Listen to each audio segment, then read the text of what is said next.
ang Presidential Broadcast Service. Radyo Pilipinas. Radyo Publiko ng Bagong Pilipinas para sa Bagong Pilipino. Naghahatid ng mahahalagang balita at impormasyon na guugnay ng pamahalaan sa sambayanan. Tulay sa himpapawid ng serbisyo publiko. Radyo Pilipinas. Radyo Publiko.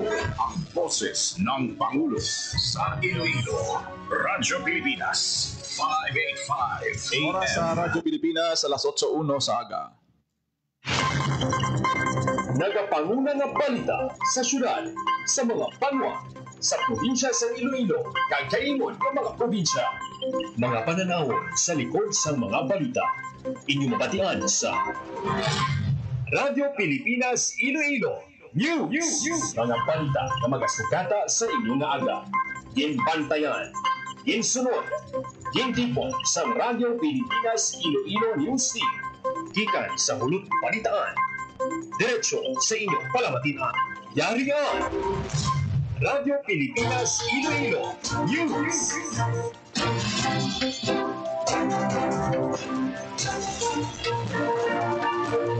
Mayong aga Pilipinas, good morning Western Visayas. Welcome sa Radyo Pilipinas News. Subong adlaw sa Miyerkules, Setyembre 17, tuig 2025. Ako ang inyo tagbalita kada aga, Jinel Baclay, kag karon sa aton balantayan kag mainit nga mga pangulong dinalan. Siyam ka motorbangka na kumpiska sa asod-asod nga operasyon kontra iligal nga pagpangisda sa probinsya sang Iloilo. Senta ka earthquake na balhag sa kanlaon sa sulod sa 24 oras. 163.4 million pesos nga supplemental budget ginaprobahan na sa sangguniang panlalawigan. Inaduso nga blockchain technology ni Senator Bam Aquino, suportado ni Iloilo City Mayor Raisa Trias. Kaso sa hand, foot and mouth disease sa siyudad sa Iloilo yara na sa 326. Seafood kadiwa ng Pangulo ginbuksan sa Iloilo, mga produkto sa mga mangingisda sa Western Visayas mabakal sa barato nga presyo. 2 milyon ka pesos nga balor sa shabu na kumpiska sa 24 oras nga anti-drug operation sa Police Regional Office 6. Office of the Provincial Agriculturist naghatag sang native pigs sa mga IP sa Hampik Antique.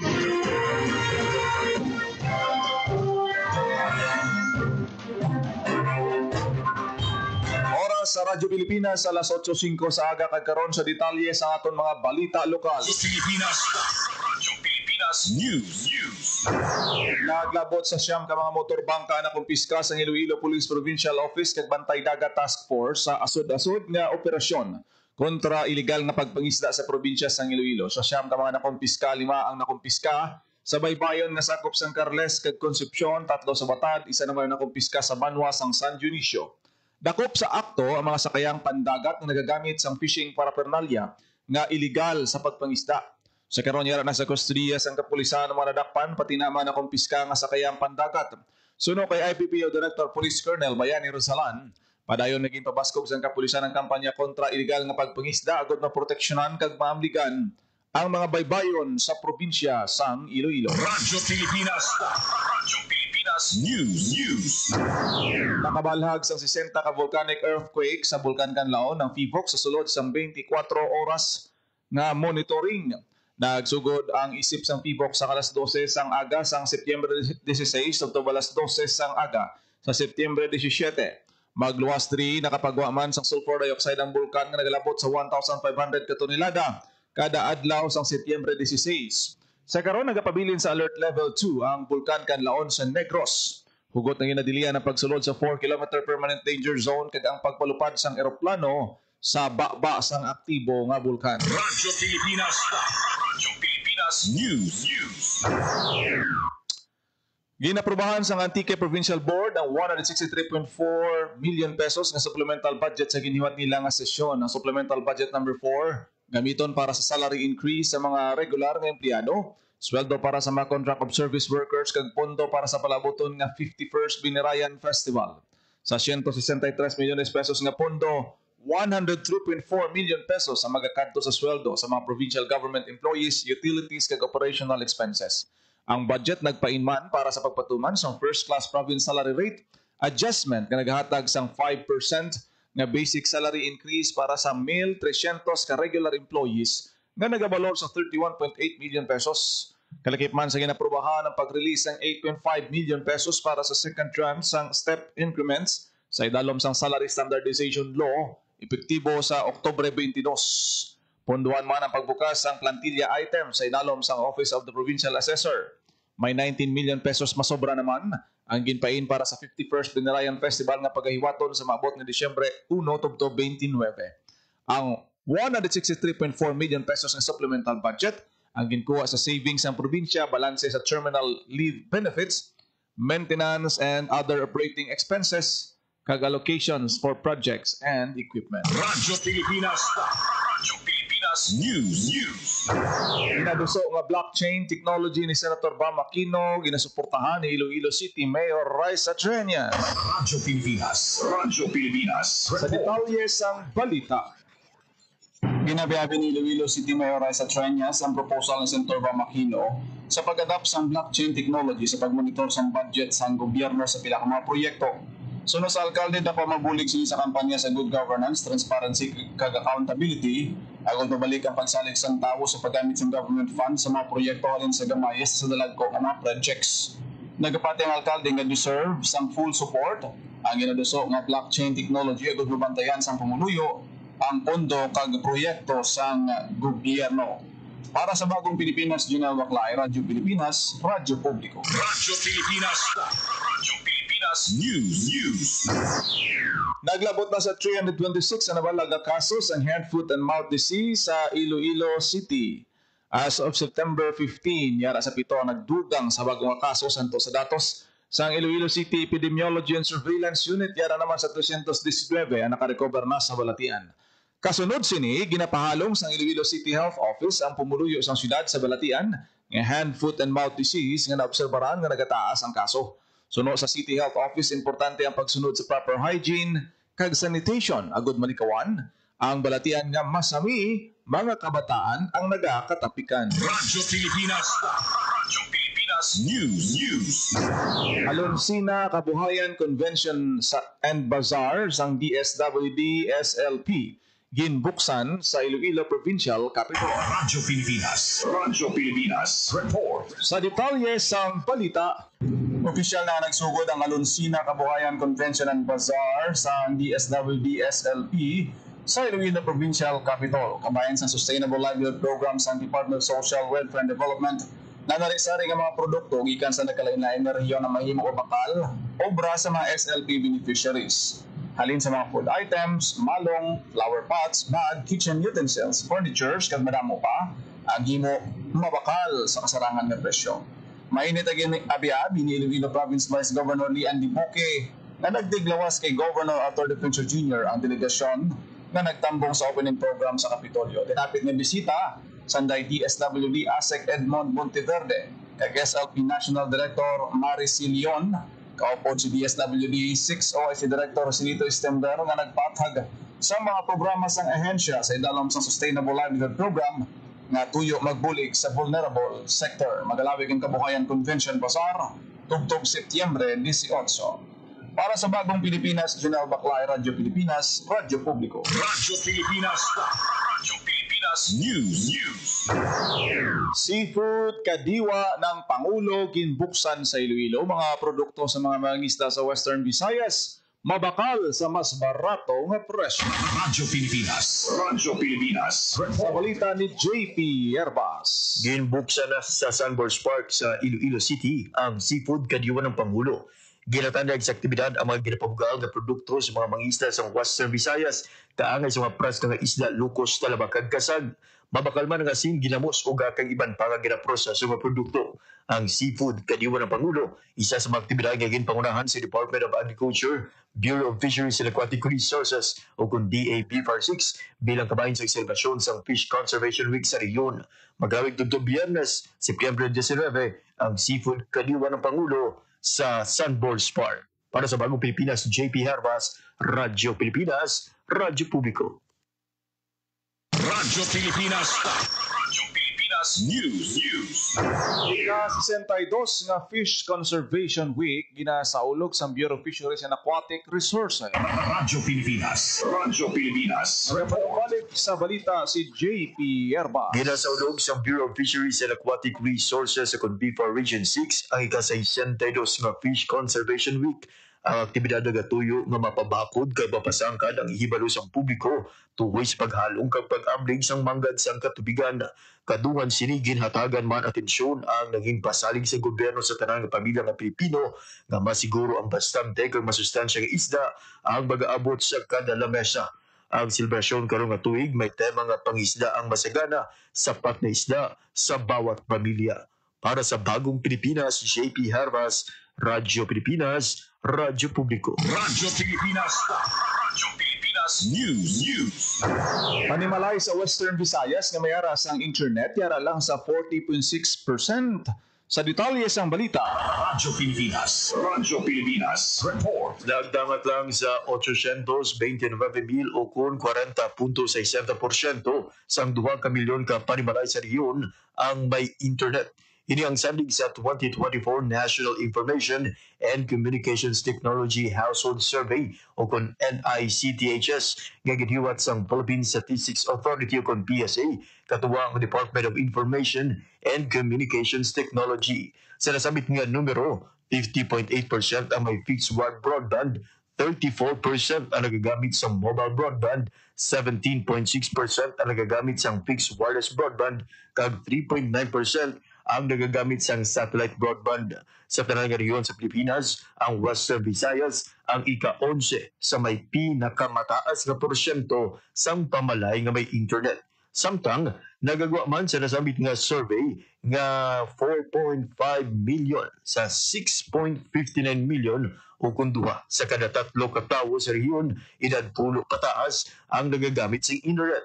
Sa among nga numero, 76.2% ang nagagamit sa internet kada adlaw, 71.3% ang nagagamit sa ilang mga punuyan, kag 98.8% ang nag-access sa internet gamit ang cellphone. Sino kay PSA 6 Regional Director ni Lida Amular, ang NICTHS nagahatag sang insight sa digital experience ang kada Pilipino kag ilang mga pamilya, partikular sa ilang paggamit sa mobile technology para sa digital payment, online education, e-commerce kag cybersecurity awareness. Para sa Bagong Pilipinas, JP Herbas, Radyo Pilipinas, Radyo Publiko. Radyo Pilipinas News.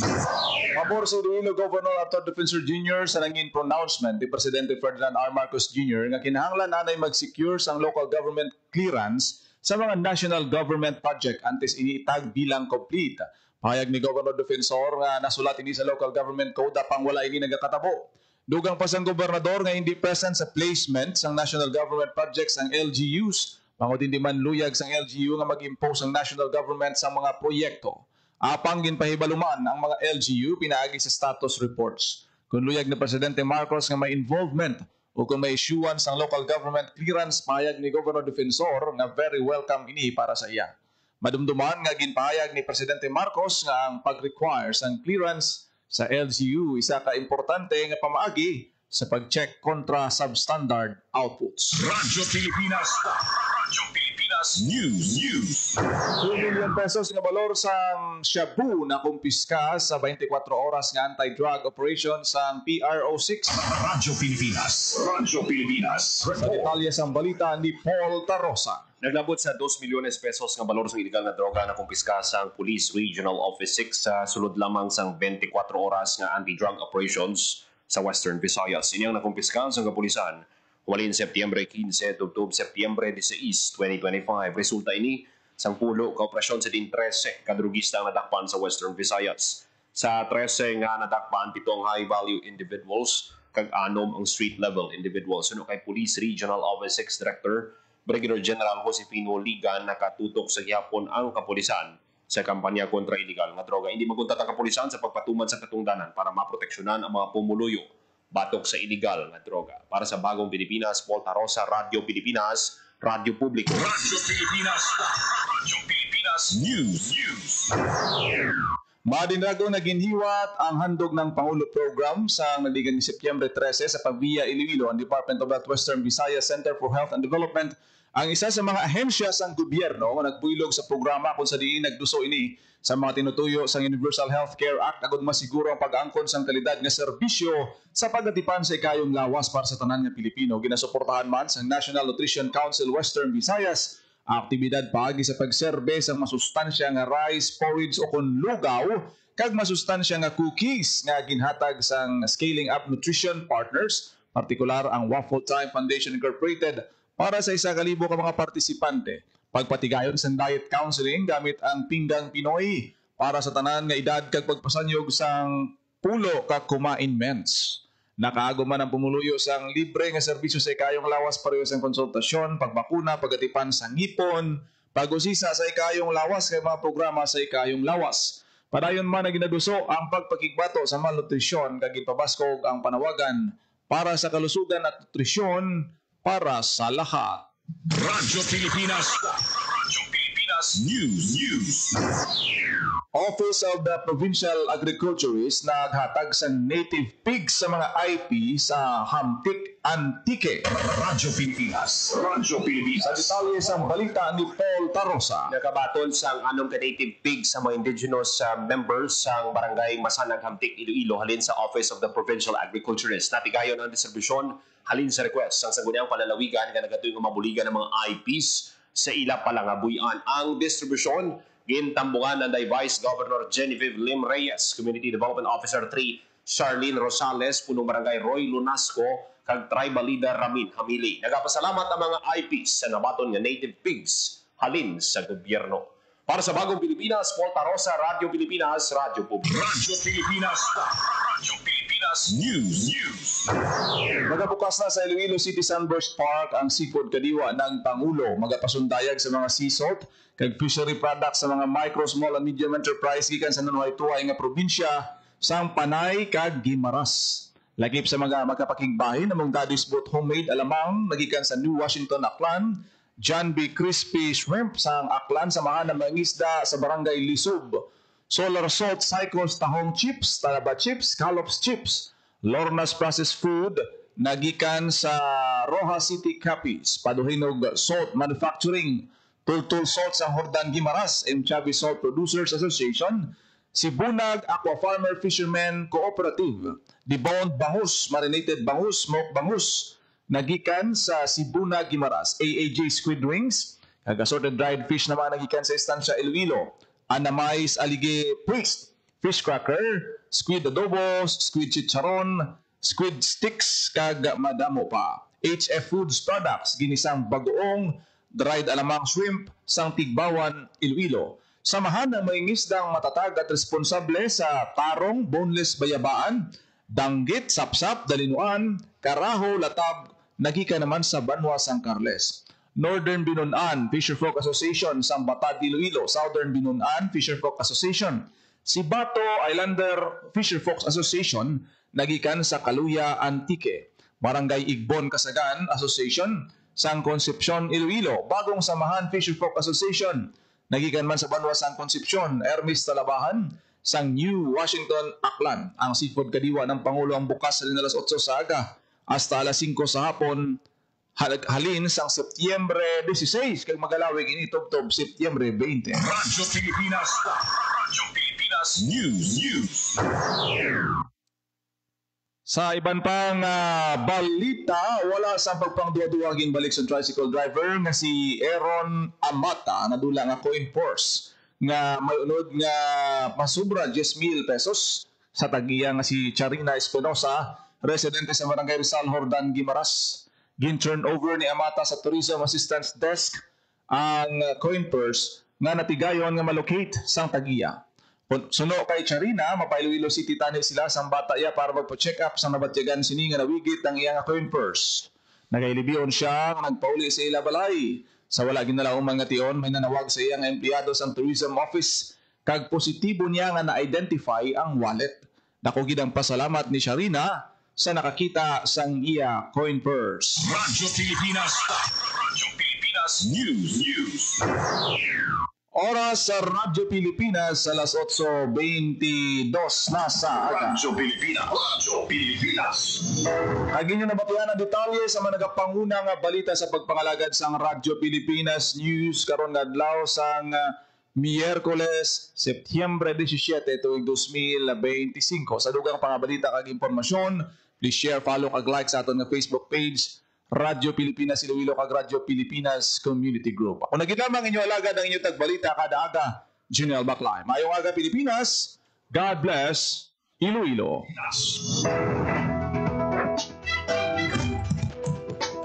Ito ang Presidential Broadcast Service. Radyo Pilipinas. Radyo Publiko ng Bagong Pilipinas para sa Bagong Pilipino.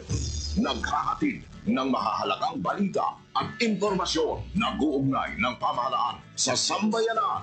Tulay sa himpapawi ng serbisyo publiko. Radyo Pilipinas. Radyo Publiko.